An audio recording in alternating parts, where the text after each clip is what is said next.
Batman and Superman are two of the best known and well-beloved comic book characters of all time.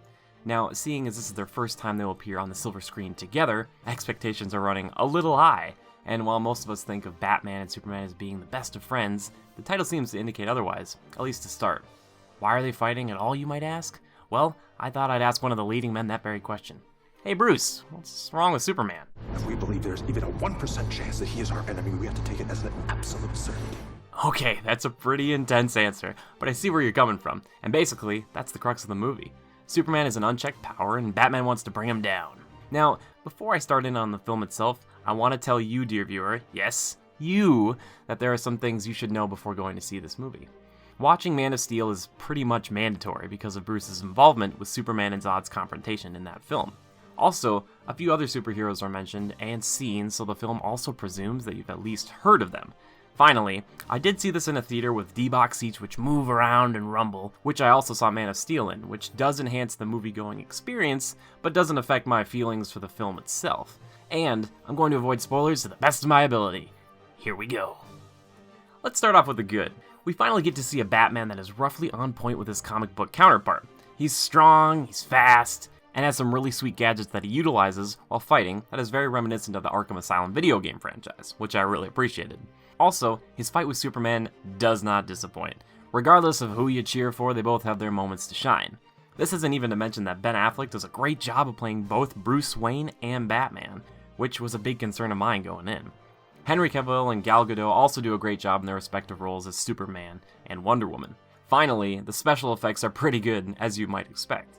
There's a certain visceral cadence to the fights, especially with Batman, that is thoroughly enjoyable. Now for the not-so-great stuff. Before I mentioned how I was worried about Affleck as Batman, and he came through. Good job, buddy! But my worst fears were realized with Jesse Eisenberg's take on Lex Luthor Jr. I understand this isn't the Lex Luthor proper that we all know and love, but either way you slice it, it felt like Eisenberg was trying out to be the Riddler. And if you don't know who the Riddler is, you can get a pretty good feeling for him after this movie. He talks in this nervous kind of Jesse Eisenberg way, if you know what I mean.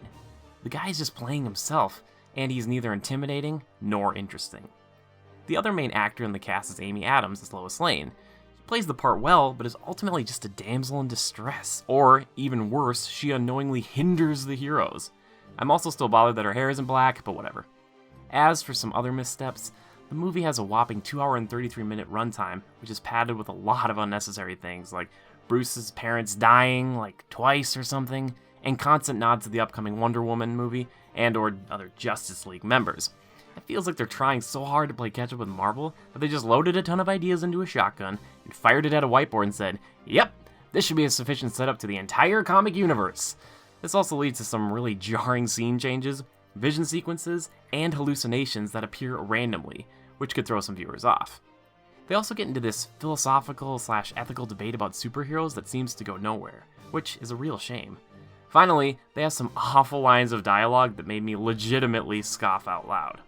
To wrap this thing up, Batman vs Superman has a few great things going for it. A strong Batman, good performances by Cavill, Gadot, and some cool fight scenes that embody these larger-than-life characters. Unfortunately, without proper setup movies, like maybe just one with Batman to increase the tension for the confrontation with Superman, DC and WB seem more concerned with quickly and haphazardly setting up a universe than building it in the right way. With too many presumptions, jarring scene changes/hallucinations, an annoying Lois, and a dreadful Lex, Batman vs Superman doesn't live up to the hype, unfortunately. I mean, what's the worst they can do? The only person I told about this review before anybody else was Laura, and I mean, I'm sure she didn't tell anybody over at WB.